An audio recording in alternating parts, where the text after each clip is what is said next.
Hello traders, in this short video tutorial, we will show you how to use the pattern long-short indicator made by MyIndicators to be used exclusively on the NT8 platform. First, like always, please follow the instructions provided in the PDF on how to activate the indicator. Once you have downloaded the indicator and added it into NT8, take the following steps. Open a chart, select Instrument,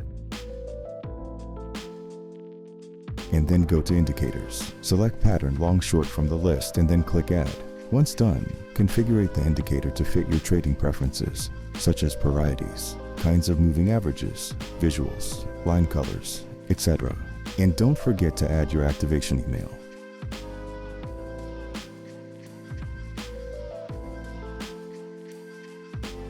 Once you're done, select Apply. Here's a short and speeded up demonstration of how the indicator works.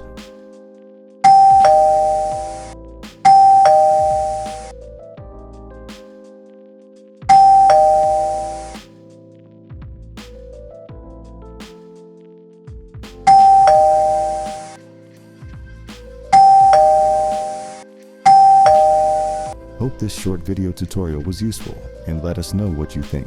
Thanks again for watching another MyIndicators tutorial.